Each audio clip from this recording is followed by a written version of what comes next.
The wind howled a mournful song across the frozen plains of the Yukon territory.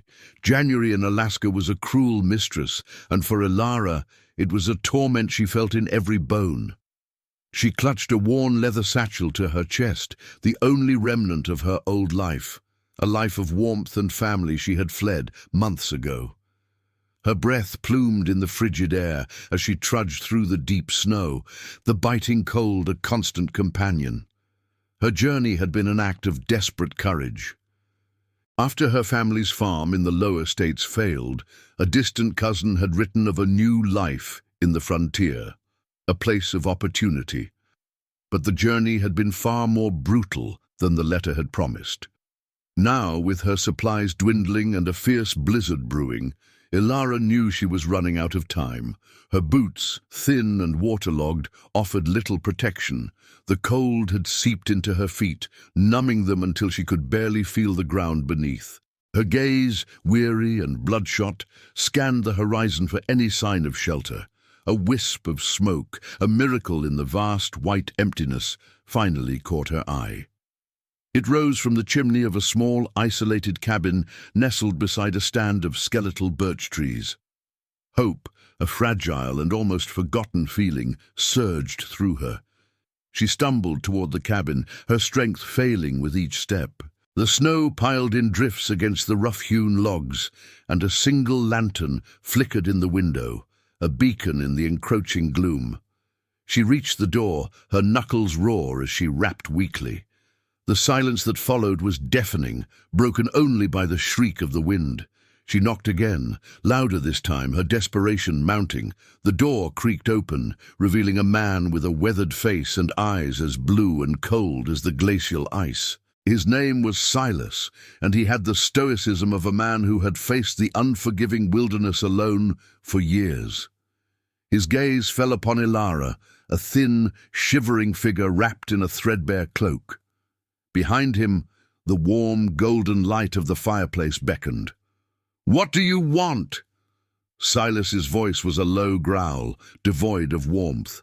"Please, I need firewood," Ilara stammered, her voice hoarse with cold.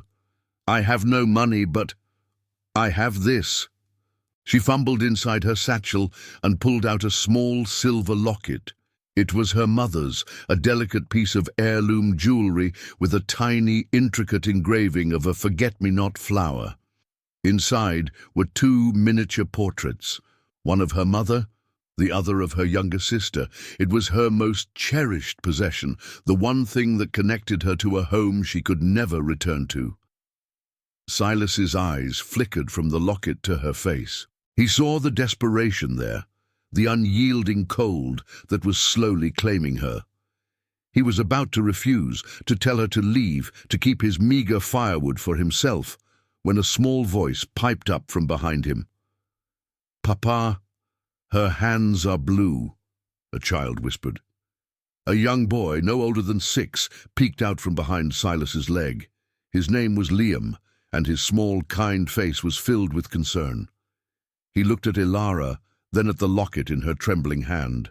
"She needs the wood, Papa," Liam said, his voice soft but firm. Silas hesitated. He had lost his wife 2 years prior, a grief that had hardened his heart and made him wary of the world. He had closed himself off, focusing only on survival for himself and his son. But Liam's words, so simple and true, resonated deep within him. "You can't trade that," Liam said, stepping forward. He looked at the locket, then at Ilara's frozen fingers. "That's not just gold. It's her family." Silas's gaze met Ilara's. He saw the flicker of hope, the immense relief in her eyes. It was a look that reminded him of his late wife, of a warmth he thought he had lost forever. He took a deep breath, the cold air burning his lungs. "Come inside," he said, his voice still gruff but with a new grudging kindness. "You need more than firewood." Ilara collapsed on the threshold, the relief washing over her like a tidal wave. She was safe, for now. As she stumbled into the cabin, the warmth of the fire embraced her, and the scent of wood smoke and stew filled the air. She looked back at the fierce blizzard raging outside, then at Silas, who was closing the door, his face a mask of weary resolve. Liam, the small boy who had saved her, offered her a hesitant smile. She knew she had stumbled into something more than just a shelter. She had found a fragile second chance. Please remember to subscribe to the channel for the next chapter of this story. Your support helps us create more content like this. The days that followed were a blur of recovery and discovery. Ilara, no longer on the brink of death, found herself slowly regaining her strength. Silas, true to his gruff nature, remained distant. He would leave at dawn to tend to his traps and return at dusk, a silent figure in the doorway. He provided her with food and a warm place to sleep near the fire, but offered little else. Liam, however, was a constant source of comfort. He was a quiet, observant child, and he took to Ilara with an innocent curiosity. He would show her his simple wooden toys, tell her stories about the animals he saw in the forest, and ask her about the world outside their frozen cabin. He was a lonely boy, and in Ilara he found a friend. Ilara, in turn, found a new purpose. She began to help around the cabin, mending Silas's tattered clothes, preparing meals, and organizing their small living space. She worked tirelessly, her gratitude for their kindness a silent debt she was determined to repay. She was skilled with her hands, a trait learned on her family's farm, and her presence brought a sense of order to the cabin's chaos. Silas watched her from a distance, his initial suspicion slowly giving way to a grudging respect. He saw the way she handled herself, not with pity or helplessness, but with quiet strength. He saw how she made Liam laugh, a sound he hadn't heard in years. He realized that her presence had brought a warmth to his home that the fireplace alone could not provide. One evening, as the northern lights painted the sky in streaks of green and purple, Ilara sat by the fire, mending a tear in Silas's worn coat. The silence between them was no longer awkward, but comfortable. "You're a good worker," Silas said, his voice softer than she had ever heard it. "I am grateful for your kindness," she replied, not looking up from her work. "I will leave as soon as the snow thaws. I don't want to be a burden." Silas didn't respond immediately. He watched the flames dance in the hearth, his face etched with a silent contemplation. "Stay," he finally said, the word a simple, honest command. Ilara looked up, startled. "Silas, I can't. I have no money, no way to repay you." "You already have," he said, his blue eyes meeting hers. "Liam, he's different. He's happier. And so am I." A soft, genuine smile finally touched his lips. It was the first time Ilara had seen him truly smile, and it transformed his severe face into one of quiet compassion. In that moment, the shadows of their pasts, her failed farm and his lost wife, felt a little less heavy. A fragile thread of connection was forged, a bond born of shared hardship and a quiet, unspoken understanding. The locket, her most treasured possession, remained in her satchel. It was a symbol of her past, a past she was not yet ready to fully let go of. But as she looked at Liam sleeping peacefully in his small bed, and at Silas, who was no longer a stranger, she realized that her future was no longer tied to the past, but to this new, unexpected life she was building. The cold of the Alaskan wilderness was still a threat, but it was a threat she was no longer facing alone. Spring arrived with a hesitant thaw, transforming the stark white landscape into a world of muddy browns and rushing streams. The snow melted, revealing the world beneath, just as Ilara and Silas's relationship had begun to change. Their once guarded conversations now flowed naturally, filled with stories of their pasts, their hopes for the future, and the simple joys of their daily lives. Silas began to teach Ilara how to hunt and trap, showing her the ways of the wilderness. She in turn taught him new ways to cook and preserve food, bringing a variety to their meals that had been missing for years.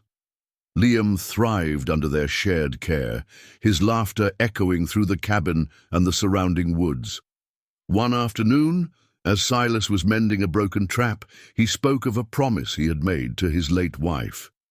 He had promised her he would build a proper life for their son, a life away from the brutal solitude of the deep woods. But he had been too consumed by grief to make good on that promise.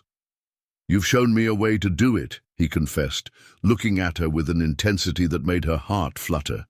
"You've shown me that it's possible to live again." The realization settled in Ilara's heart. She was no longer a temporary guest. She was a part of this small, strange, and beautiful family. The locket, once a symbol of her past and a last-ditch attempt at survival, now felt like a weight, a reminder of a life she no longer belonged to. That evening, as the sun set in a blaze of fiery oranges and purples, Ilara took out the locket. She looked at the faces of her mother and sister, feeling a pang of sorrow and love. But the memories were no longer painful. They were a part of who she was, a foundation for the new life she was building. Silas, watching her from across the room, saw the change in her eyes. He knew that the locket held her heart, her history. He walked over to her and sat down beside her, his large hand gently covering hers. "That's a beautiful thing," he said, his voice a low, comforting murmur. "It is," she whispered, her eyes welling with tears. "It's all I have left of them." "No," Silas said, looking at her with a gentle, loving gaze. "You have us now." He reached into his pocket and pulled out a small, worn piece of parchment. It was a deed to his land, a testament to his long years of hard work. "This isn't much, but it's ours. All of it. The cabin, the land, it's all for us." Ilara looked at him, then at Liam, who was sleeping peacefully in his small bed. The locket felt insignificant in her hand, its value no match for the true wealth she had found. She had walked into the wilderness with a piece of her past and had found a future she had never dared to dream of. She smiled, a true, happy smile that reached her eyes. She put the locket away, not as a forgotten relic, but as a cherished memory.